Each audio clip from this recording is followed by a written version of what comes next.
is up, you crazy bastards? Welcome back. Hey, you know we always like to start off by just giving a little love to all those partnerships that we've made that help make this podcast possible. First and foremost is always going to be our friends over at Yellow Jacket. Guys, if you guys are looking, you know, we're all out there, we're making that money, we're all stuffing that money in our pockets this time of year. You're trying to upgrade your gear, buy some new stuff. Check out some of Yellow Jacket's new products. If you're one of the people that you already bought the P51870, they now have all the wireless probes out there, temperature, humidity, the clamps. They have a couple of different kits. Please go check them out. They have a new scale coming out that is, it's an awesome scale. I cannot wait to get my hands on it. And they also have another leak detector. And guys, I always say this, and I don't ever blow smoke up anybody's ass. You guys know me by now. Yellow Jacket is not always in the forefront as far as the first people to come out with something.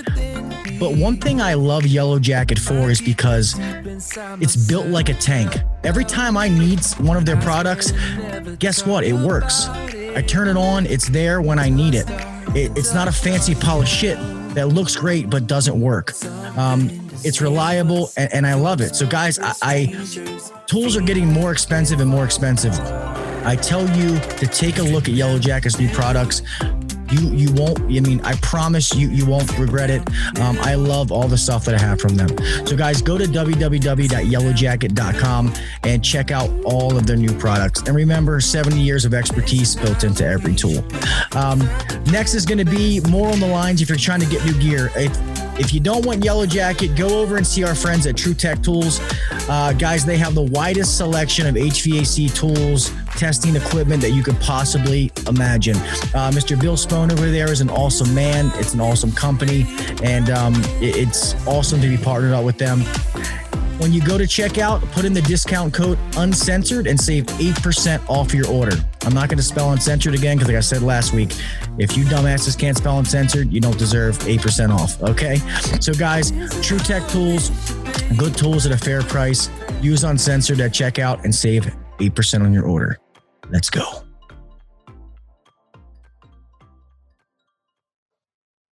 I pledge allegiance to the flag of the United States of America and to the republic for which it stands. One nation, under God, indivisible, with liberty and justice for all. God bless the United States, and thank you to all of our global listeners. On to the show. If you're trying to take your HVAC game to the next level, then buckle your seatbelt, crank up the volume, and try not to be offended, because you're listening to the HVAC Uncensored Podcast with Gil Cavey and Kelly McKay. Now, here's Gil and Kelly. Yo, what's up, everybody? Welcome back to episode 90 of the HVAC Uncensored Podcast. I am your host, yours truly, Gil Cavey Jr., sitting alongside the one and only HVAC millionaire, Kelly Mother F. McKay. What's up, brother? Oh, I like the way you announce me. That's pretty cool. Yeah, I was feeling right. No, I'm excited, man. Tonight we got a great guest. I consider him a friend of ours. I know he's going to be a friend of the podcast, but he began as an HVACR technician in 1982 in the U.S. Army Corps of Engineers. He worked as a light commercial and refrigeration service tech for about 6 years before launching his own HVACR business.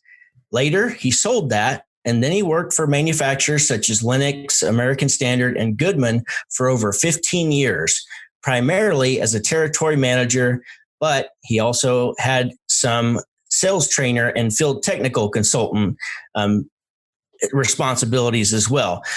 He began working as an HVAC trainer, a coach and consultant over 15 years ago, and just recently, 2 years ago, began HVAC Greatness as a full-time endeavor. Ladies and gentlemen, welcome to the show, Mr. Pete Ramsey. Hey guys, I can't stop laughing. You call your customers bastards. This is hilarious. Oh my gosh, your listeners bastards. That's so funny. Oh gosh. Well, thank you. I appreciate it. It's an honor to be here, Kelly. I know you and I go back a ways. It's nice to meet Gil. What a great guy. We talked a little bit before we got started, and I can see some awesome charisma between the two of you. I bet it's fun to listen to. This is my first opportunity actually to listen to you because, with everything that's been going on this pandemic, I've been all over the place. And I'm in your group, which is awesome. And but I haven't had a chance to get involved in this, and that's why I'm laughing so hard. I'm like, man, this is not what I expected. So, but thank you, I appreciate the invite. Definitely, yeah, thank you. We're happy to have you. Yeah, me and Kelly, man, we started doing this just to help other people. We don't know everything, nobody does. But just to try to help people and all these other people who email us and they tell us, thank you, I did this or I did that, or, hey, you guys motivated me. That's the payoff. It really is. It's an awesome feeling. Yeah. No, and you're a man after my own heart on that one. That's been the big thing for me. As a coach and as a trainer, the people you can make the biggest impact are those that are struggling the hardest. We call, I refer to them as, the struggling HVAC contractor, but tomorrow's contractor, the next generation HVAC entrepreneur, to get to that level, you just need a little help. You need some training, you need some guidance. And, I didn't have that back when I started. I don't know about you guys. And it was tough. My first trainer was Ron Smith. My very first trainer was Ron Smith, the godfather of heating and air. And what a difference it made in our business. And so, we try to give back as well. It's not about the money. That's really awesome. Is. Well, I guess, so people obviously, when they hear your name, they know who you are. I guess tell the listeners a little bit about, I know Kelly said some of it, about your background and how you got to where you are today, kind of in a nutshell. Yeah, no, I fell into HVAC by accident. The recruiter promised me aviation. I sign on the dotted line. I get into the MEP stations. I get the physical, and they tell me, "Oh, that job's taken." Your recruiter lied. Why don't they you be never do that. No, they never do that, right? And so they wanted me to be an MP because I'm tall, and I'm like, no, I wanted a trade. I wanted something I could bring out into the real world when I'm done, other than killing people. And long story short, we ran a bunch of they ran back through the system several times, and something came up called 52 Charlie, which is utilities, equipment repair, heating, air conditioning, refrigeration, pneumatics, and turbine generation. And so I got involved in that. It was really cool. When I left, I moved to Dallas, Texas. I was a junior service tech. Did that for a while. Got back home to North Carolina, worked for United Technologies Carrier as a junior chiller mechanic, and ultimately switched over to refrigeration with another company before I launched my company, which was called Ramsey Services back then, real creative. And so, I did about 10 years before I went, I sold the bit, went through a divorce, you know how that goes. So I sold the business and decided, I'm going to try something different. And I went to work for Linux, of all things.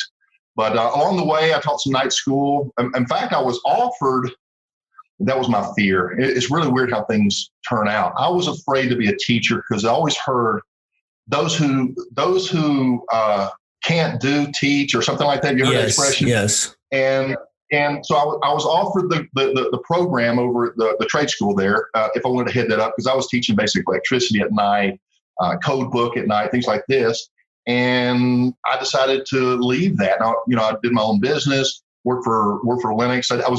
We did some sales training. We did, as far as that field technical consultant, I did that for American Standard for a while. That was a temporary gig.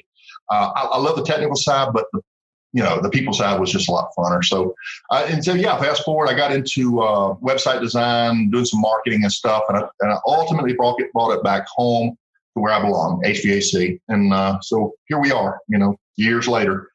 The journey's long, about 37, 38 years at this point. And but we started really young, right? But and now you're doing the consulting and the coaching, and there for a minute, I know you. Yeah. And every so often, I'll tell you what. Here's what I love about Pete, because we share this. I think we all three share this in our industry. Is we're always just trying to help people, just like Gil was saying, we're trying to help others up their game and avoid some of the pitfalls and the stressors that we've went through. Pete's always putting together these little trainings, like the week-long training, or during when COVID hit, you were doing a weekly thing there for a while. Right. Yeah. What happened was, and it really happened by accident. I needed to get my name out there when I decided to come do this thing, less than 3 years ago. And so I thought, well, I can do online training, and then maybe I can do some coaching, and maybe I can do some of this and some of that. And so I'm trying to find, because this is a different business model in HVAC, so there's a learning curve there. So we created a group called HVAC Greatness, a private group on Facebook, and we started getting some people in. And I thought, well, we've got to get some attention, so we started doing some free training. And at one point, I'm getting these other coaches in because they're like, what is this guy up to? So they start joining the group, and I won't drop any names, but guys that and they want to get in there. And so, long story short, I said, I'm doing all this training. Yeah, you bastards want to be in the group. You're going to carry a class too. And I remember Kelly wasn't in the group at that time, so I invited him because he had been on my podcast, and so that's kind of how that happened. And I met a couple of these guys. I still work with one. His name's Dennis Homan. He's with the Profit Acceleration Academy. He's more of the financials guy, which is kind of cool because I'm more of the processes frontline guy, which, I do financials as well, but that's the fun part for me. And so that's kind of how it started. We just formed, I don't even know if I should announce this yet. We just formed one called Your HVAC Business, Setup, Startup, and Launch. And what this one is about is what nobody else is doing. I'm really excited about this. This is what I'm dealing with as a coach. And I'm sure you're running into that as well, Kelly, because I know you're a coach. They're having to undo all these mistakes that they did from the very beginning. When I started my business, I didn't do demographic research. I just opened up, they're going to love me for my great work. I didn't know that I didn't want every customer. I thought I wanted them all. I didn't know my first company name was RTS. The same mistake everybody, and pardon me if there's some acronym names out there, but we all did it. Your first name and your wife's first name, A and B, heating and air, whatever, yeah. And so people do that for their own personal selfish reasons, maybe a little bit of ego. But what does that do to drive sales? And, why can't we create names that naturally float to the top in the community of names out there? Maybe it's easy to remember. Maybe it's hard to forget. And this just really helps your marketing go over that much more successful with a lot less, headache and energy and financial energy, of course, and little things like that. So what we decided to do is put together a 12-month coaching program. It's called Laser Coaching, in which these guys that are ready to start next year, they get started now. We do the demographic work. We do the name search. We do the inner work, your branding from the inside, we call that. And you know this, because I know Kelly's big time into personal development, but what is your why? And to make more money is not enough. It's got to be something special. What is your why? What are your values? What values do your customers appreciate in you and keep calling you back for? You got to dig to find out what that is. And then once you learn what that is and you start to feature that, guess what? You attract a different customer avatar. Because people respond, there's 3 types of marketing: external, there's internal, and there's philosophical. The external is heating and air. We all know that one. But it's that internal pain that make people move forward, or that internal gain that make people move forward. And they justify it with the philosophical because life's too short or what have you. And then your story brand and the hero's journey and all the other elements that come into your marketing message. And that's on the external. And then you develop your processes to deliver that on the internal. People call us back, not because that line set is perfect and the braze has minimal solder on it and everything's level and it's beautiful. We look at it and pat each other on the back. The customers look at it and go, oh, it's an AC or it's a furnace, right? And they don't get that. They call us back for their own internal reasons. And so we got to learn to address that. That's what HVAC Greatness is about. It's about stepping into your greatness. Find out what that is. Feature it, make that part of your unique image and delivering that message and attracting the right kind of customers. Would it be nice to advertise, your message and it not be about price? It'd be about something deeper and that customer, those customers, they don't care what you charge. They're going to do business with you. That's what it's about. And that takes time.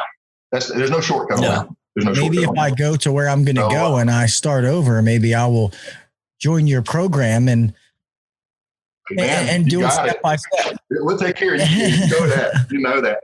So So we started with Ramsey Media. My last name's Ramsey, and so I was doing some website development and some video marketing and stuff because it was really doing well. And we decided to do the HVAC greatness, but I had an old domain called HVACfromAtoZ.com.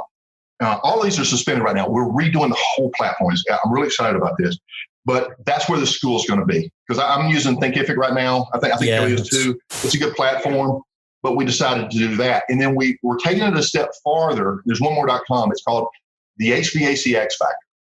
And that's that one thing. What is that? Why is it that company can come out and get top dollar and I can't? They're $1,000 higher than I am, $2,000 higher than I am. They got the job and I put the same thing in there. What is the difference?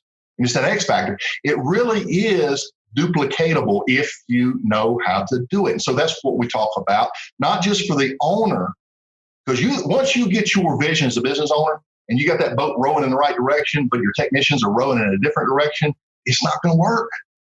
So it's about creating a culture. That's what it's about. And so we're really excited about that. And so those are the platforms we're doing right now. I'm spread way too thin. I had a podcast, so I just do it occasionally, mostly on video because we got a little YouTube channel. It's Pete Ramsey, I think is the way it initially was set up, and added HVAC greatness afterwards. But just put a little bit of content out there and trying to encourage we all have our passion. We all have our goal. My passion is this. And Gil, I know you're a father of 4 children. You love your children. You're going to your boys' baseball games and everything. That's what it's about, guys. That's what it's about. And when you get out there and you're working from early in the morning to late at the night and you don't see your kids, I remember this. I remember getting up so early. My children aren't up, kissing them on the head. I have 3 and going to work, working all day, coming home, they're already in bed, and I kiss them on the head at night. They never saw me that day. Yeah. They never saw me that day. So my passion is this.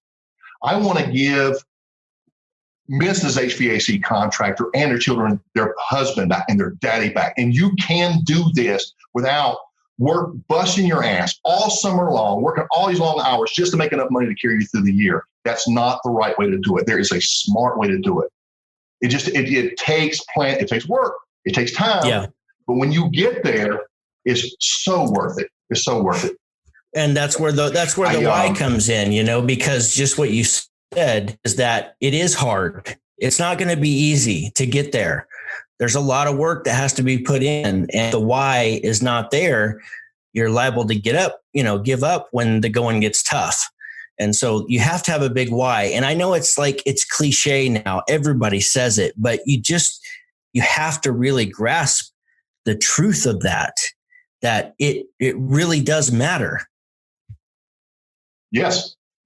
And, I work with several people, help them find their why. And I've got a customer up in Michigan, great guy. Yeah. He was struggling with his business. He's working these crazy hours. And when we got to his why, it's as simple as this. He says, Pete, I work for these companies. They work me like a dog, and they're rushing me through the job. The customer didn't get their work. And I said, so what's your why? He says, I wanted to provide an atmosphere where professionals can come work and do the job right, and customers get what they paid for. I said, there's your why. And he figured it out. And that's what he does. And he gets up every day and he's excited about it. And his reputation is growing. And we just started working with a brand new one. This guy's up in Minnesota. Great guy. This is going to blow you away. Kelly, you know the numbers.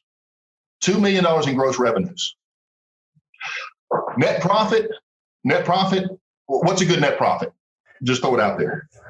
I would say 10%. Yeah, 10%, double digits. That's what I've always learned. This guy he bought a 40-some-year-old company. He is at a 30% net profit. I said, no, hang on a minute. You know what the net profit is? It's EBIT, earnings before income tax. Everything's paid for. Your salary's paid for. Everything's paid for. All your marketing, everything. That what's left over is net profit. He goes, yeah, 30%. I said, why are you calling me? He said, Pete, I want my family back. I'm going crazy. And so that's the plan. We got to get him organized, put the systems in place, put everything in place so it's not, hey boss. You've got to empower your people, and you got to hire the right people.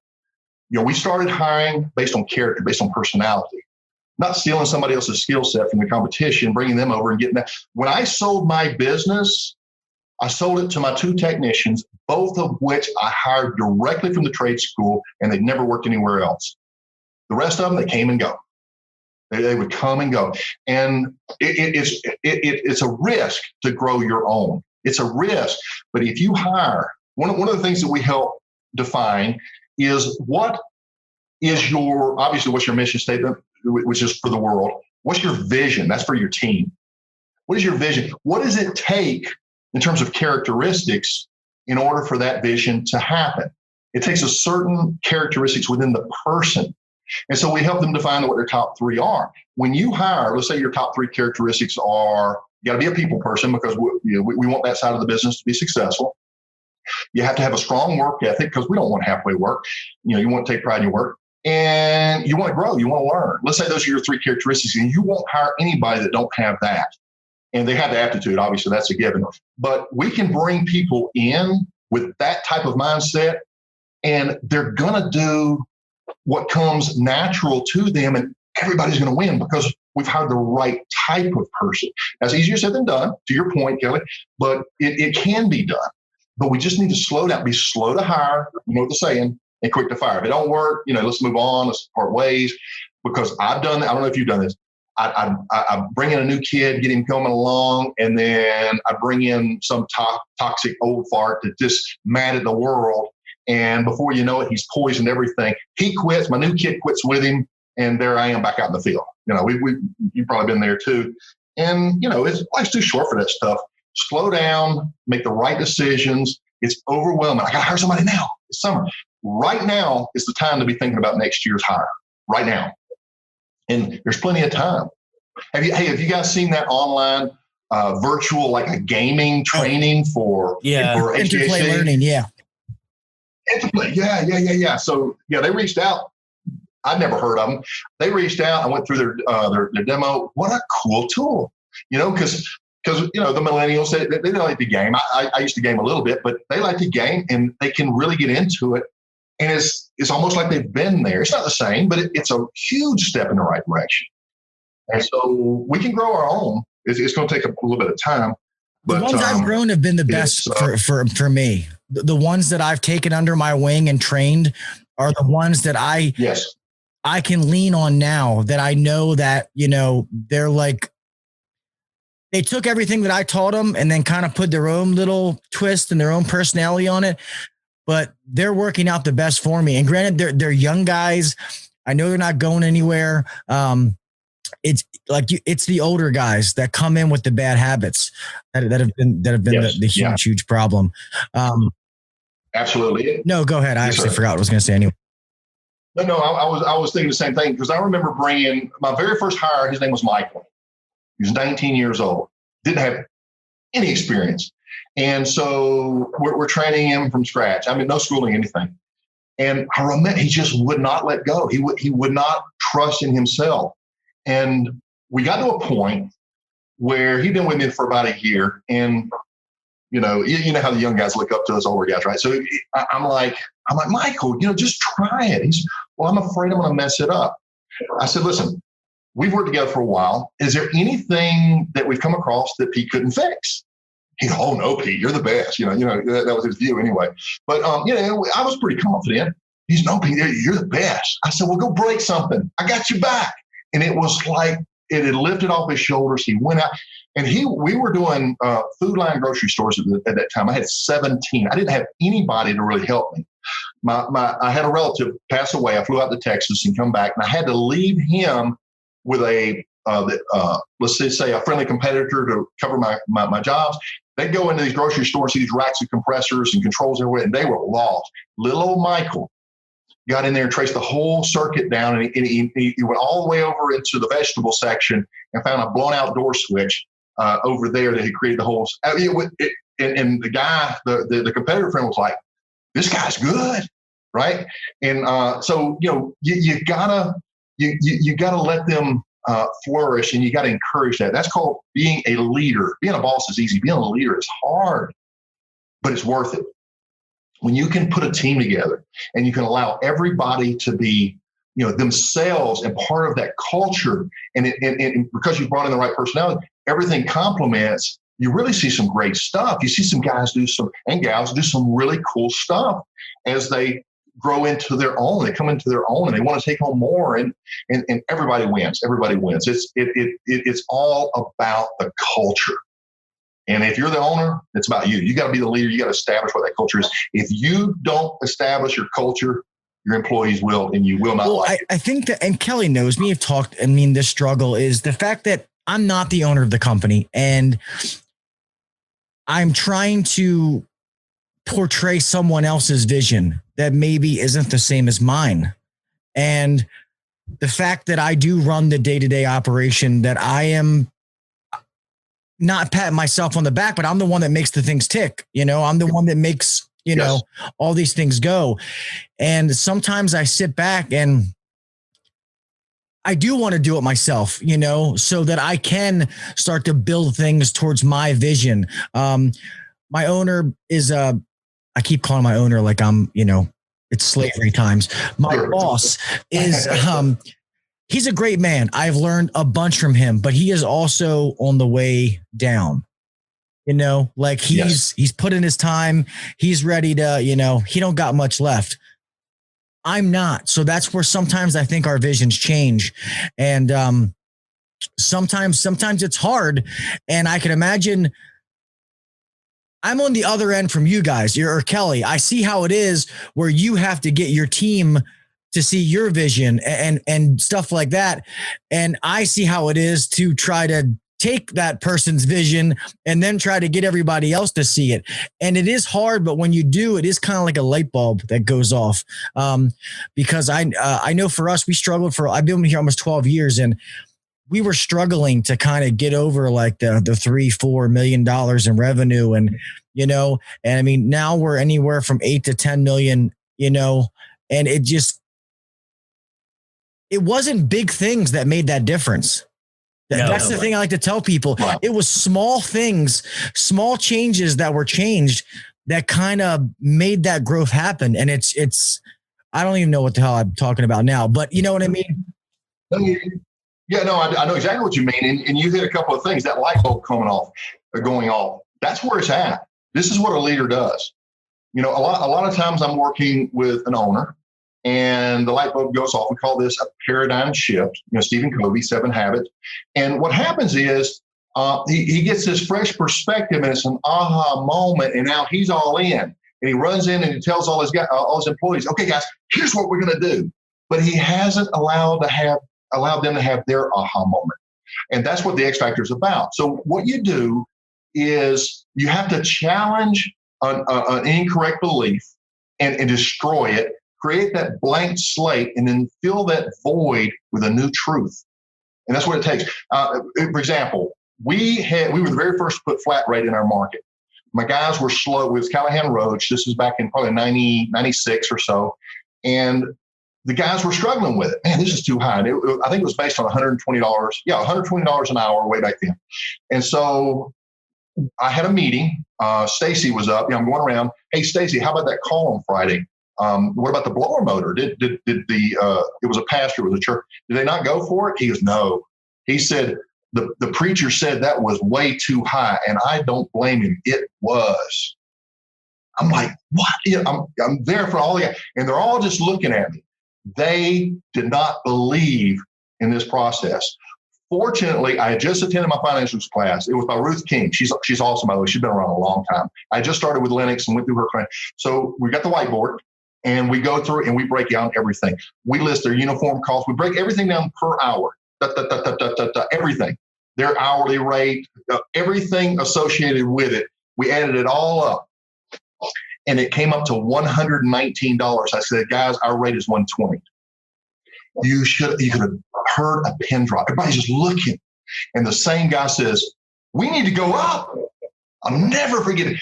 And the attitude shifted. They were on, and our sales started going again. Service sales started jumping again.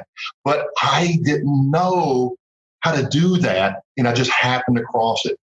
That was point number one. Point number two escapes me. You were talking about something else. Anyway, I'm sure we'll come back up. But yeah, that is so key. You got to let them, they've got to internalize these lessons, have their aha moment, and be on board. If you're selling maintenance agreements and you're out there thinking, I'm just hosing down the coals, there's no value in this. How can we, it's really not worth it. We went through ours. We developed our maintenance agreement program. We went around the room. Gil, give me a step, and you give me a step. Kelly, what's another step? We want to create the best maintenance agreement program in the city, in the county. And we go around 2-3 times, and we come up with this list. And before you know it, we had this awesome maintenance program. They took ownership because they were part of it. And they would tell everybody, and we cover the statistics, North Carolina Alternative Energy Corporation studies showing that a 10% undercharge will increase or decrease your efficiency by 20%, capacity reduction, all these different studies. We went through all of that, created a brochure, put it in their hands, covered it, until they got to the point where they felt sorry for anybody that didn't have a maintenance agreement. They would say, we got the best one in town. I know, I helped build it. They took ownership. That's leadership. And we didn't know what we were doing back then, but we screw up and then we have a win like this, and then of course we got some professional training in there and learned from somebody else's mistakes, and then things just got a whole lot better. But yeah, it's that shift, it's that light bulb, exactly what you said. That's me and Kelly talked to somebody else. I think that's what works when you let the employees, don't hide the financials from them, because then that's when they think, oh, the owner's sitting back counting his money while we bust our ass. When you show them, did we talk to, Kelly? Where was the dollar bill thing? Yeah, I was going to talk about that. James Leichter. Yeah. He's probably familiar with James Leichter. He was Mr. HVAC. Never heard of him? He had Mr. HVAC on YouTube. How about Aptora? Aptora, which is a dispatching accounting software. Right. Well, he produced that, and he's owned HVAC companies as well, but he had what's called like the $100 bill exercise or $1 bill exercise. And he took this $1 bill, and then he started allocating 30% went towards equipment purchases. 35% was, and he's ripping this dollar bill in half. And he's ripping it down, and he's and we're left with 10%, and we haven't collected this whole 10%. There's still a portion of this that's in accounts receivable. And that's an eye opener to say, wow, this isn't just show them where the money's going. I mean, it's not. So anyhow. Right. Yeah. And if you young techs out there, young installers, you're going to start your own business. If you thought like I did back, we were time and material back when I was employed. We charged $40 an hour. Imagine that. And I made $8, and I remember thinking, man, the boss is sitting over making all that money. When I start my business, I'm going to charge $40 an hour. But I'm going to pay my guys $20. I'm going to split it with them. It didn't work out that way. In fact, we had to have these conversations because I'm not doing that. I would get sometimes.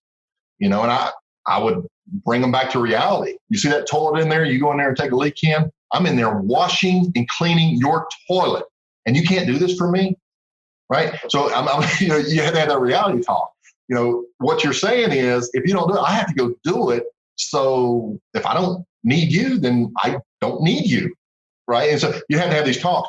But for you young guys out there, and you're trying to take this stuff on, just suspend your current reality long enough, your current, perception of the way things work. Get a little bit of training, look at some of the financials, exactly what Kelly said.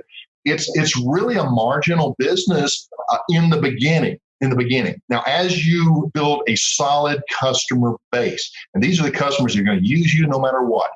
And for those, the closing ratios, people don't know you, maybe 20%, 30% closing ratio, a technician referral, maybe 50% or better, but a regular maintenance or service agreement customer, 80, 90%, 8 or 9 out of 10 you're going to get. This is why you have to build your customer base. This is what the whole thing is about. It's all about relationships, because we all have our circle, our circle of friends. Within that circle, I've got my family, I've got my friends, but I also have my dentist, I have my doctor, I have my accountant, my lawyer, my whatever it is I'm doing. But once I get my HVAC contractor in there. We're in. We've got a relationship. I'm not outbidding my dentist. I'm not out getting prices on attorneys, right? We've got the trust is there, and we're going to do business. And I want him to be profitable because I want him to be around. And that's the kind of customer you have to look out. You have to search out. There's always about a good 25% that are just value based.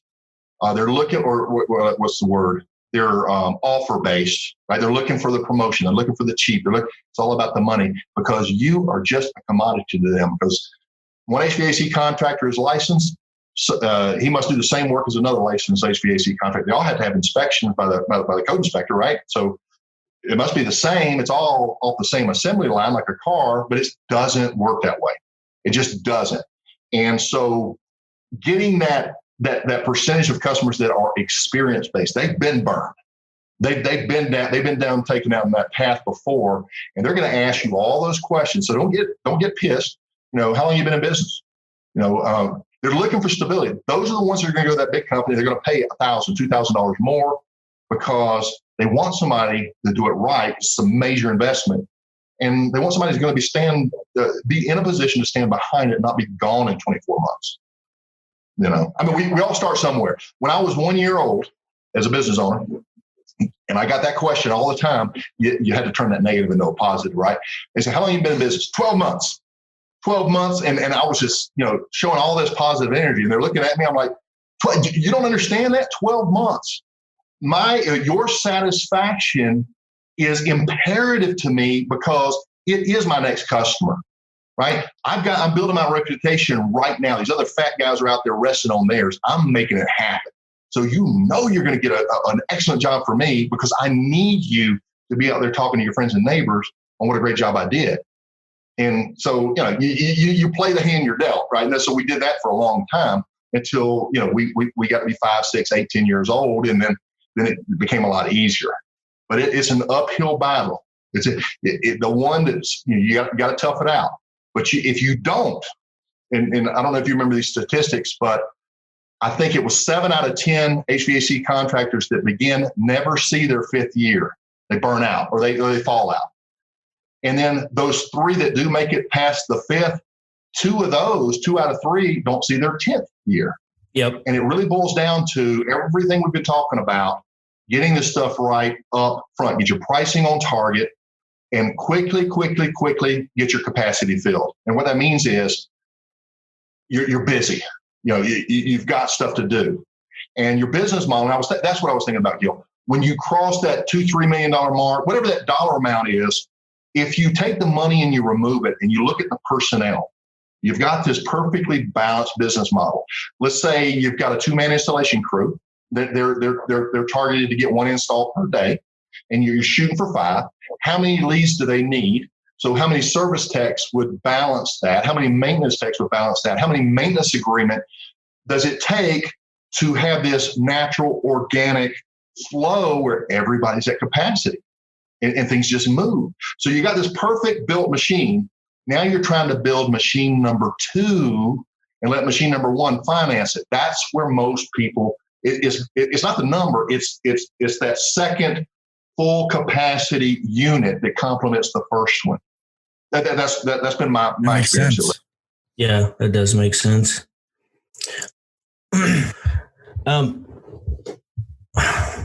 I have like 100 different thoughts and I can't remember because Pete just keeps talking and then I lose it and then I get on to the next thing. So I can't remember what I was going to say because there's 100 different thoughts going through my mind. One of the things was, and I feel like we're going back here. Sorry, Kelly, I'm writing some of these down for you. Taking some notes. It's my old typewriter. I play it every once in a while. It won't turn off. Sound effect. Sorry, I just had to piss Kelly off. I didn't know what the heck that was. No, but I want to like let's step back to where we first started talking here tonight, and you were talking about that guy that was so profitable, but he's like he's burning both ends of the candle. he's ready to he's liable to give himself a heart attack and not make it to that next level. So what I believe has to happen in order for him to relieve some of the pressure is to, and I want your take on this. Like, what would you do for this guy? My thoughts are that he's going to have to give up some of that profit margin to put some things in place. So it's not him. It sounds like he's wearing too many, still wearing too many hats, or he's not able to let go. Like he's micromanaging everything, which is keeping him there for, all the time. And he's constantly worried. And so my first thought is that, because I've got friends too that are doing that. They're doing exactly what you're talking about, but they are working all weekend long. They're on call 24/7. They're making killer money, 30+% profit. Absolute life-changing money. But they're burning both ends of the candle. And, I don't see that ending well if something doesn't change. Yeah, well, we're going to have to. We just had our initial conversation actually today, and we're part of an inner circle mastermind group of business owners. And so what we do is we meet twice a month. We've got a couple of these. We meet twice a month, and we'll basically tackle your problem together as a team. And so we work through this stuff. And we did an exercise just the other day, and basically we categorized the different areas of your business. Strategy. How good are your strategy? And we rank that. You're either, which is your lowest, you're weak, where you're better than for, or you're strong, or you're super, right? That's your specialty. And so we would categorize each level. So we looked at their strategy, we looked at the sales and marketing, we looked at the financials, we looked at the fulfillment, and we looked at the people. And we asked everybody to rank themselves. And what that does is it helps you self-identify what your strengths and weaknesses are. And so we can target those weaknesses and see what those primary issues are. Right now, he's categorized himself across the board as weak. And I'm telling him, I said, we're going to have to look at that a little bit more realistic. So we're going to have to dive into it. We're going to do the financials first and see what he's doing. He's backlogged. He's like the big guy in town, and he's got to grow, and he doesn't know how to do it. And so what happens is, he's got all of this pressure on him, and he can't fulfill. That's the big thing, because he just doesn't have people in place. And so we're gonna dive through that. I don't know yet, Kelly, to answer your question, but it's really, coaching is really the art of allowing the person that you are coaching to reveal to you, where's my pain coming from? What is the source of that pain? What would it look like once things are sunny, let's say 3 years from now, when everything's right? What does it look like? And so it doesn't take a whole lot of work to actually dial in and target what these challenges are, the way they're interpreted. And then, hopefully your experience, somebody like yourself been around a while, myself been around a while, we can see it a lot clearer because we're from the outside. And so we help them, this is key, we help them have that epiphany so that they go, I get it. And so then we can go in and start doing things. Just depends on what your problem is. This is a rare problem. And so I don't know if it's the best example, but I'm loving the fact that we get a chance to work with somebody like this with a unique problem, because I always get the same problems. I need more leads. I need more customers. I need more leads. And, I'm asking, what is your average service ticket? $180. You're not doing the job proper. We created a process called the consultative service call with a consultative service tech, not a service tech, the consultative service tech. And we come in, you're getting a report. We're bringing in IAQ meters, we're bringing in stuff. And when we leave, we categorize things in such a way that the customer doesn't see some big old price or a bunch of stuff they don't understand. We put it in categories that they know what it means to them to leave that unresolved. And by doing so, you don't have to sell. It sells itself. The pressure to move forward becomes an internal pressure for that homeowner, because they want their home safe. They want it comfortable. They want the equipment to last a long time and not die a premature death due to neglect. And so there's a lot of variables that go into this, but the psychology of HVAC is so important and nobody does it. And if you get this right, you will crush your competition. It'll take a little time, but you will crush them in the long run. As long as you have, like I said, all the oars rowing in the right direction, you got your message, you're unique, you stand out in a positive way, you know how to communicate that, you reduce it down to a single sound bite, and everybody knows it. Everybody knows it. And it just becomes a collective effort. And that, again, that goes back to culture. But it takes a leader, and leaders need help.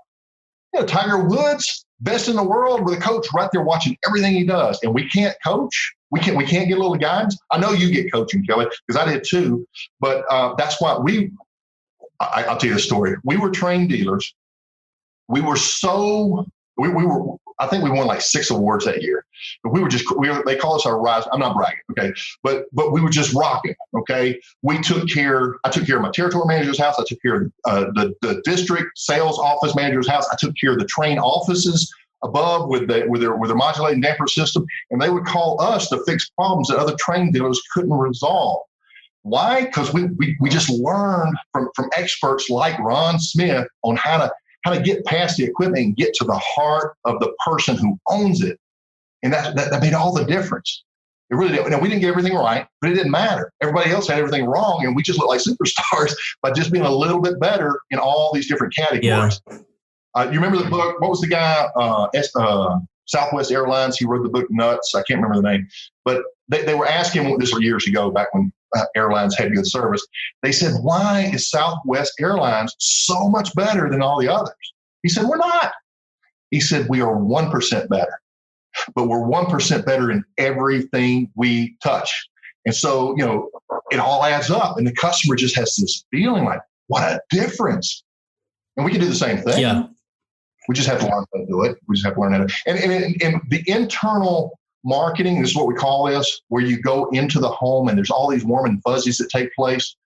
This is delivering the promise that the external market has made.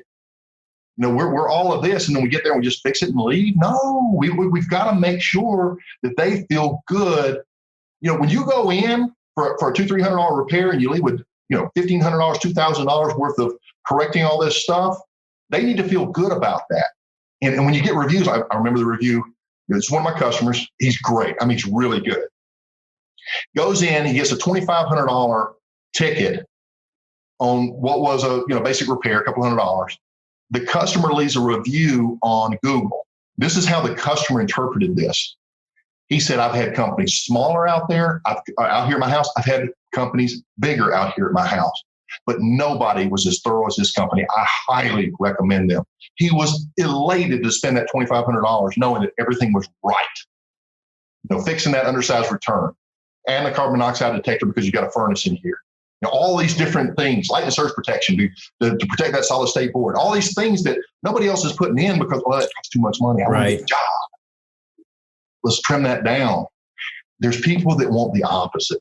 There are people that want price, but the moment you throw everybody into the same category is the moment you isolate yourself from your best customers. And we say no for them. It's a crazy. We say no for them. Me and Kelly always say this. These technicians start acting like, oh, the customer can't afford that.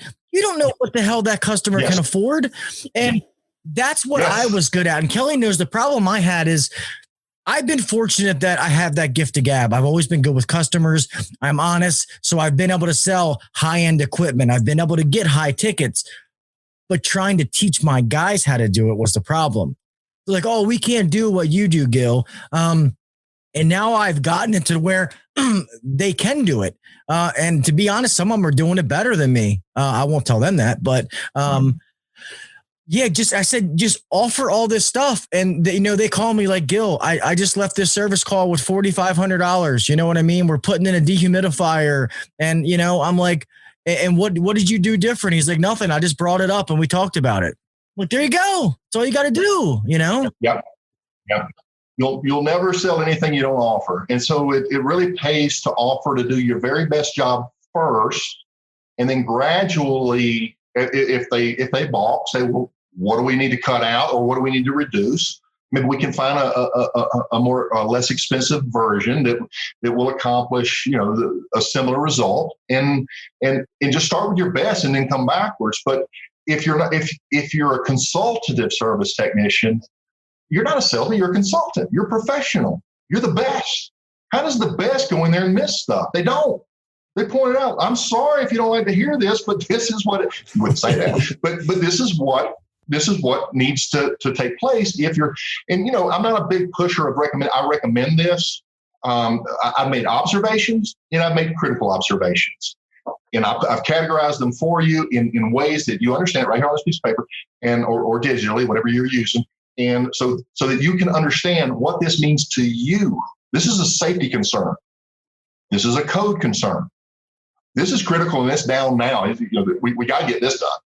And this is on its way out. It's wearing out. So when you deliver it in a way that they understand it, they're at least internal, and don't do it with the price. If you put the price there, they'll never hear you. When you review everything, review it before you ever talk price, and they'll listen. But if you throw a bunch of prices out, their brain goes on timeout or something, because we're kind of wired that we're kind of conditioned that way on some level. Not everybody, but a lot of us are, and we want to give those people an opportunity to get your best work as well. That's what it boils down to. But great point, Gil. I agree. Yeah, that's why in Service Titan, I some people think it's wrong, but I still do it. I don't show the line prices. It's just along the bottom, and I tell my guys, I'm like, I want options even for service calls. I want you to recommend everything that you see legitimately. Be honest, be fair. I don't want you to make shit up. That's not what we do here. But you offer everything. And then, a service contract is in every one. Our 3-year plan, our 1-year plan, our monthly, and then one without it. That's how we sell more service contracts, and we build it up. And like me and Kelly always say, give them something to say no to. If they can't do it, that's fine. But in 6 months from now, when that thing that let me take that back, because I don't like the word recommend either. That thing that you told them was a problem now becomes a problem. You've just covered your ass, Yes, and you've also brought value into what you said. Now they're like, well, damn, that's what Gil was talking about, Oh, that's what Kelly was talking about. You know what I mean? It's just, I think that was some of the aha moments, some of the little things that we were overlooking or thinking that they're real small, that they don't mean that much until you do them and you realize they're huge. It makes a huge difference. They're absolutely huge. We've got a document. It's a bit of a trade secret, and we're utilizing that with the people I'm working with. And you and I can talk about this offline, of course. But when the document is designed to again, categorize everything in a way that, what does it mean to me? And it's a subconscious pressure that comes from the home owners or the equipment owners inward parts, as opposed to the technician saying, you need to do this, you're going to do it, and what have you. What happens is when you do it that way, you just shut up and say, here's what we found. What would you like to do? We haven't talked price yet. And so this part, we're really excited about this, because there's nobody in the nation that's doing it quite like this. And so we're really excited about that. But the fact that we run our test runs on this, and all you do is fill this stuff out, and automatically your tickets will at least double. Don't even know what you're doing. You just fill in the blanks, it will at least double, because the document applies its own pressure. And you just step back. It's illustrated and everything else, obviously. That's how that's done. But so, we found a way to take that pressure off the technician from being a salesperson, going in and being a consultant, and then letting the process work in of its own. We're digitizing it right now, so it's a lot easier. But the pilot program has been a smashing home run. But anyway, the reason that's so important, that's why I'm lingering on this, is with everything that's been going on with the pandemic, this and the other, and we're seeing a lot of people that they're going through their cash, and they may be reluctant to spend $10,000, $12,000, $15,000 on a new system, and they may prefer that $2,000 to $3,000 system upgrade with what I've got, make sure I get all the life I can out of it. And so the service opportunities may be our lowest hanging fruit in the very near future, particularly IAQ. And then I really like if you're in a market that has poor duct systems, going in and fixing that, because we've got equipment going in on duct systems that was designed back in the 80s. It's not a good fit. And, most of us are experts on taking what's there and making it right, but it's that application that we miss. And so understanding static pressure, understanding air distribution, and dehumidification, psychometrics, all these other things that sound, all the things that ultimately result in a satisfied owner experience. There's probably a better word for that. But ultimately, we can have a customer that is getting everything that, not just that they need, but that they want. It's something that that equipment that is averaging, if you're really down south, maybe you're going 10, 12 years. If you're up north, you're getting 15 years out of the system. But getting everything you can out of that, operating at full capacity, at the best efficiency it can, getting the long life out of it, knowing that it's safe, it's dependable, it's right. But, we just slop another unit up against this crappy duct system and expect it to keep going. And it does. It does for a while. The manufacturers do a great job. You can throw that stuff in, the worst duct work, and it'll last for 8-10 years, without too much trouble. But you're not doing your customer any favors by doing it that way. I know it's hard, but there is a process. We just have to adapt our style a little bit and make sure we're attracting the right kind of customers, because your cheap price hunters are always going to be out there. But maybe that's not the customer for you. I mean, we want to build our systems for the best, but we need to accommodate the rest. We got to have that balance, right? We have to have tiered offerings. But we're a lot more successful. We take a lot more pride in our work, in our craftsmanship, when we're allowed to do the level of work we love to do. And it starts with earning that trust. And trust is twofold. I should mention this. You can be the best HVAC guru to ever grace their presence, and they can misjudge you as less intelligent or less competent than the last guy that came in. So it's part of trust is establishing your credibility as a professional within the industry.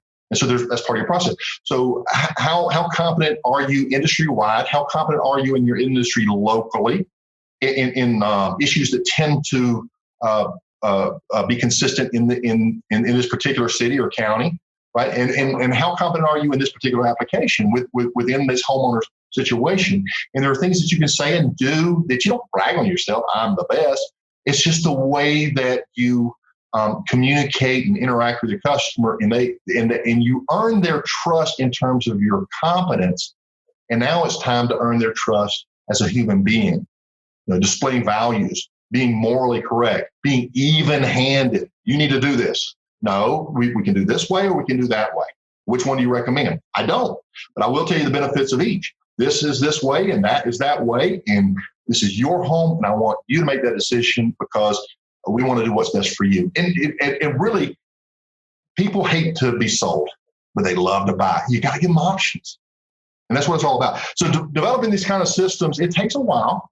But it's not that hard. It just got to stay in there, put in the work, get past that 5th year, and once you survive that, and if you've done the homework before you ever open up your doors, and you've got your brand right, you've got your pricing, you understand your pricing, you've established some overhead, so you know not just what you need to make in terms of GP every month, but how to break that down in terms of how many service calls, what my average ticket needs to be, how many maintenance agreements, how many accessories do I need to sell, and how much equipment do I need to sell? Residential, commercial, whatever your mix is. We can break that down and just really make it simple. I know I've got to do this many service calls every week in order to hit my overhead and go profit. And I know how much marketing it's going to take to get me there. Trial and error. We figure that stuff out. So there's a lot to it. It's multifaceted, obviously. And you guys know, I mean, you're in the struggle, you're in there every day, but these are the types of things. That's why I'm saying we're not in the HVAC business. We're in the people business. And once we figure that out, you get people technicians, you get people. We used to incentivize, I'll never forget, we did this incentive program. I'll share this with you real quick. Installers. We put an incentive program in. And without going into the details of what it was, they got extra money for these awesome reviews. And we just started this program. Customer calls me up. I'd made the sale. And Elizabeth called me from the office. She said, Pete, you better take this. This is Mr. Jones. They're out there now. I'm thinking, oh my God, they fall through the ceiling or something, everything's one. And he says, Pete, I said, yes, sir. He said, where in the hell did you get these guys? I can say this where in the hell did you get these guys? And I said, is everything okay? He said, oh, everything okay? He said, man, these guys are fantastic. Where'd you find these guys? I've never seen. And all it was taking your team and putting them in the right mindset by sharing the rewards with them, and we had the stick. We didn't just have the carrot. So we had the balance. And that's when the lights started coming on for us. And we really, really, really made an impact on that market. Biggest guy in town hated us. We were taking work left and right. And we screwed up. I screwed up all the time. I'd underbid commercial jobs, didn't know what I was doing, got the job, lose my ass, have to start over again, everything that you go through in the learning curve. But those wins, you remember. And that's what it takes. I mean, it just takes the ability to put yourself out there, make mistakes, adjust, and don't repeat them, and if you can, learn from somebody else. My gosh. Don't put yourself through that stuff if you don't have to. No, I agree with what you said right there on the people. Like, there has to be a balance of challenge and support, without question. Yes, me too. If you can't put them on a pedestal, but you can't put them in a pit. I've always said that when I learned that from one of my mentors, and it's like, yeah, there has to be an equal balance there. So, there really does. And, people, we owners think that technicians leave because they got more money. And there's some people that think that way, but we've all seen those Harvard and Yale studies. And the most important aspect of staying with a job, they fall in areas like, I'm being appreciated. I'm part of something bigger than I am, right? And so that's what the culture is about. That's why you have to be a leader and not a boss. And especially with the millennials. Millennials have a lot of options right now. They don't have to go up there and climb in attics and under houses and, break sweats and sheet metal cuts and fiberglass itching for days. And all the stuff that we dealt with, they can go sit behind a computer and make in the air conditioning and do well. But there is a segment. I know because I've spoken with them. They go to college for a few years. They end up leaving. I want to work with my hands. I want something tangible that I can do. And right now, we have proved, our industry has proven itself as essential services, and they know that when everybody else is not working, they'll have a job. And this is huge right now. And if we capitalize on that, we can really bring in some fresh blood, grow our own, and come out, way ahead of our competition if we're the first to take advantage of this. And so, it's definitely about the people, Kelly. I could not agree more. Yeah, and I love how you said about the incentive programs, because we've heard a couple of times, whenever your employees are not the most important thing, you're kind of doomed to fail, because without those happy employees, those customers really don't mean shit. So it's, and then all the guys that are starting a new business, don't try to reinvent the wheel. There's so many processes out there that they work. Just learn the process, do it the way it's supposed to be done, and you can be successful. It's the guys who think, oh, I can do it better, or I'm going to do it this way. Or they don't prepare at all. They don't listen to anybody, just think they know, and then they fall flat on their face. I understand everybody can't be an owner. You can only have so many chiefs and so many Indians, but if you're going to do it right, Yeah, and one other thing on those incentives, Gil, we've seen people out there that they pull the floor out from under their people's feet, and they put no ceiling. And if we're not careful, we're going to bring in salespeople instead of actual technicians who are there to solve issues. The moment you start putting stuff in that does not need to be put in is the moment you're putting your neck on the chopping block, and you got to be careful. There's a recent a person, I don't want to mention her name, FBI came in, raided. It was a big deal. And I know the guy. I know that he's a great guy. But I'm thinking, and I don't know, I'm thinking that this stuff was going on without his knowledge because they're chasing this money And, and it's so sad because this guy's awesome. He's brilliant, and he's got a huge heart. I've spoken with it, just like, Kelly and I, when we met, we're going back and forth. And, it just breaks my heart because it doesn't need to be that way. You got to have the checks and balances in place. You got to have integrity. You got to have morals. You got to have standard. We do not do that here. I told my guys, you find a cracked heat exchanger, you get a bonus. If I find that you crack that heat exchanger, because I've heard of people taking the torches under there and apply them right to the heat exchanger just to burst it out. You are fired. You are prosecuted. We will take you out. Because listen, your guys at the end of the day, they can quit and go get another job, but you're on the hook. That's you. And so there's a lot of responsibility that comes with that. So yeah, you got to balance it. You got to treat your customers fair, treat your employees fair, but you got to expect to be treated fair back. And there's got to be that balance. So, I think we're all on the same page on that. That's for sure. It sucks. Well, I'm trying to see what time. I know we talked for a while. What time we start? Because these. You talked so long before. I think we started. We're over an hour. I can tell you that. Yeah, well, I think we got to stay right around the hour, Pete. Like I always say, every week, if we start getting too long, guys start wrecking their trucks, and I don't want an insurance violation. But I would definitely love to have you back, or even something with you, maybe to do like maybe a live stream with us, where guys can ask some live questions to you.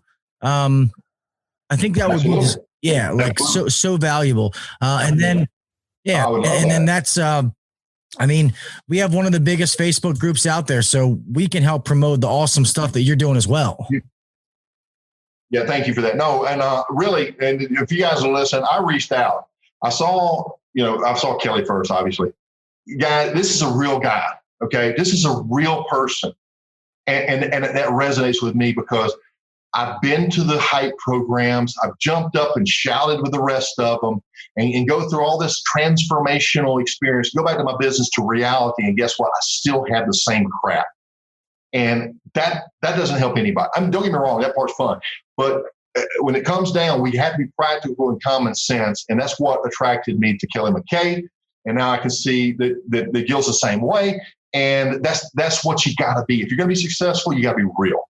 Because, flash in the pan, all that good stuff, it's temporary. But if you want to be around for the long haul, you got to treat your customers right, and you got to take care of your employees. No question. Yes, for sure. Couldn't agree more. I think, we could sit here and talk all night, I feel like. So yeah, I know. We'll have to have you back on, Pete, for sure. And definitely welcome anytime. So, thank you.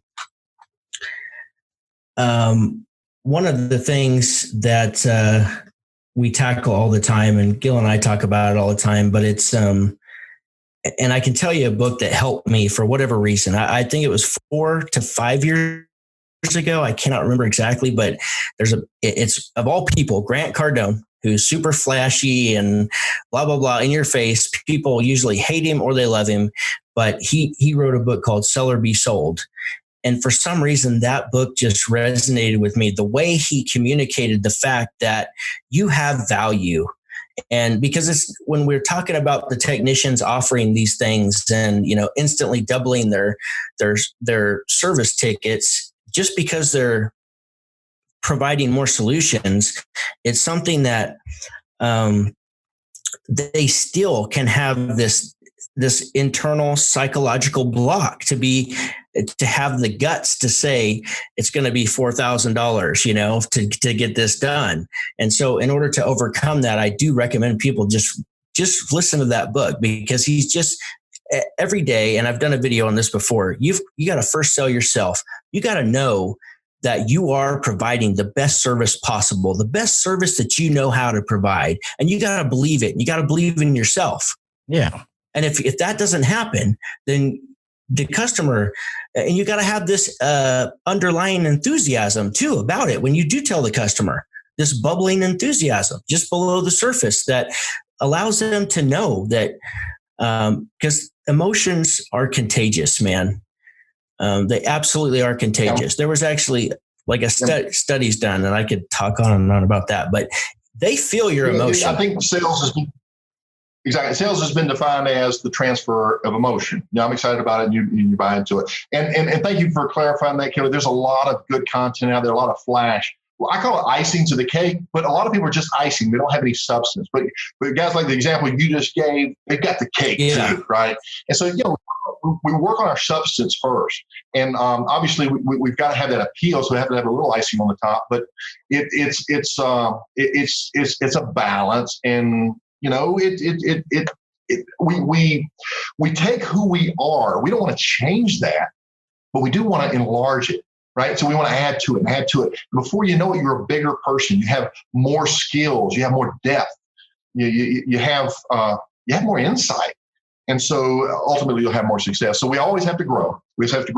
And I didn't mean to sound like I was. Oh, no. And I didn't even mean for that. Yeah. I wasn't trying to say, I know exactly what you're saying. I didn't take it that way, but I didn't take it that way, but I didn't want to clarify that because some of my best lessons came from these high achievers and everything else. But within our industry, at the end of the day, when it comes back, it's just you and your team, right?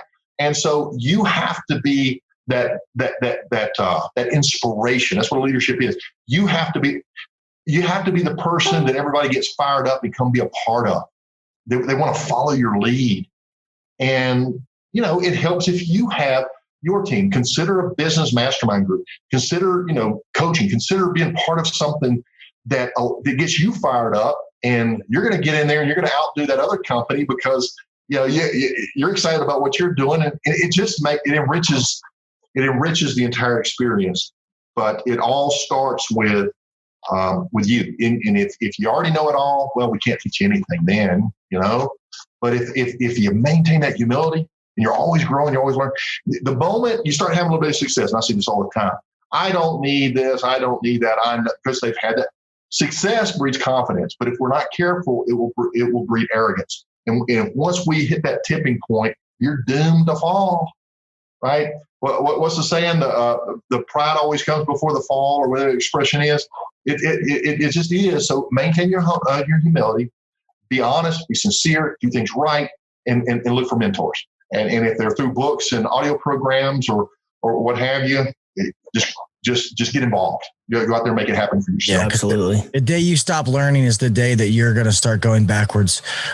Every day that you're in this business, every day that you open your eyes, you should be getting better and learning something, whether it's in an industry, it's about yourself, how to do better in life. You have to be learning something every day. And if you're not, then something's wrong. Yeah. Amen. Amen. Couldn't say better. Let's close this out, gentlemen. Pete, it was so nice to meet you. I look forward to speak with you definitely more. Thank you so much for coming on. This has been awesome. We definitely have to set something up. It kind of sucks. These things are only an hour. But we will definitely set something up. We appreciate you. We know you're busy, so we'll work around your schedule for sure. Yeah, no worries. I've got 5 websites. We're redoing everything, so I can't be searched there. So just email me, HVAC Greatness. I use Gmail, HVAC Greatness at Gmail. And if you want to reach out, and we're here. We're doing a lot of stuff. I'm going to be working with you guys. I know Kelly wants to do some projects together, so hopefully we'll cross paths intentionally multiple times going forward. But this has been great. Thank you so much. You guys are awesome. Thank you. We'll make sure to put links to your stuff, like YouTube channel, your email and all that kind of stuff in the show notes for this podcast so people can get in touch with you. Okay. All right. Thank you, sir. Kelly, let's close this out, my friend. Yeah. I hope you had your notepad handy because Pete was throwing down all kinds of stuff that you need to take notes on. So go back and listen to this podcast a couple of times. He's going to drop the mic. Yeah, that's right. Because there is a lot. There's so much. I feel like there's so many moving parts to this business, and so there is a structured way to go about building one that's successful. And so it's important to exactly what Pete said, to reach out to mentors, to get some help. You don't got to do this by yourself. It only creates pain. That's what I can tell you. I've been there. I've done that. Don't do that. Start reaching out for help. That's the great thing about our industry that Gil and I always talk about is, man, we got some really cool people in our industry. I mean, like really great people who just love their customers. They're just the most down-to-earth people you could ever talk to. And the more people I meet, it's just more of the same. It's just reinforcing. So, guys, there's always somebody out there. Gil and I always offer ourselves. I know Pete would offer himself too. If you need a question answered, or you've got something that you want to do. So anyhow, we're already past time. So thank you guys so much for listening. Thank you, Pete, for coming on, and can't wait to talk to you again. And I'm just going to close it out. So go make money. Yeah, guys, thank you. I hope you enjoyed this. Whether you're a technician or you're a business owner, you should have learned something from the show. Definitely check out Pete's stuff. Guys, this is what we talk about, man. There's so many people out there that have the experience, that have these formulas and different things that they've learned that work. Guys, it's all you have to do is follow it. If you listen to someone like Pete and how he lays the foundation out for you and tells you what to do, what not to do, it's not easy. I don't ever want to say it's easy, because it's not. It's always hard, but there's a light at the end of the tunnel. Rather than you sitting there, beating your head against the wall, don't be afraid to ask for help. There's people that can help you. And if me and Kelly can't find the answer to help you, because of this podcast, we've been fortunate enough to meet people who can, so guys, you always know we're here to help you. We want you to be a better technician, better business owners, more profitable, always getting better at what we do. All right. We love this industry. We want to give back to it. We want us all to be able to enjoy our families, help our customers one at a time, and be able to do that on a regular basis and not have to work 100 hours a week. All right. So I hope you enjoyed this, guys. Definitely go check out Pete Ramsey, like he said, hvacgreatness@gmail.com. If you're looking to grow your company, you're kind of hitting that wall and you don't know what to do, check out Pete. He can definitely help you. And don't forget, Kelly is here. Kelly can help you as well. Kelly has some of the same things. Business growth, I can help you, but I would probably pass that over to Kelly. I know a lot about business, but I don't know if I would be able to teach it to someone else as well as Kelly or Pete would. So, as a matter of fact, I know I couldn't.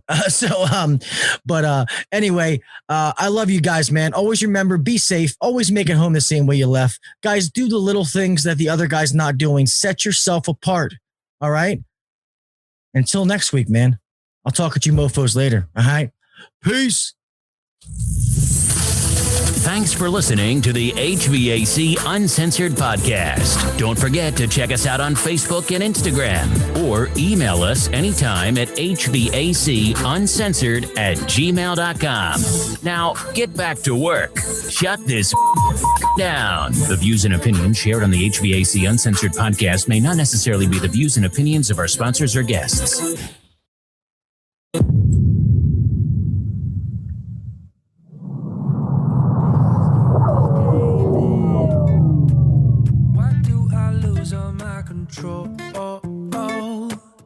I keep on letting my bad habits make us both come crashing to the floor.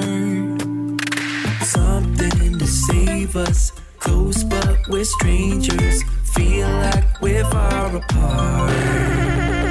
Stripping down the middle, stripping down the middle, stripping down the middle. This is not what we should be. Try to get the best of me.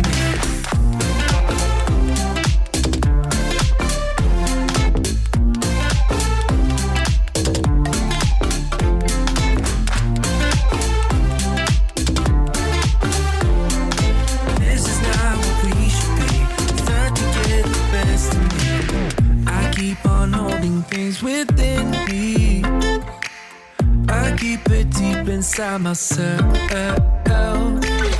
I swear to never talk about it until I start to yell. something to save us. Close but we're strangers. Feel like we're far apart. Strip it down.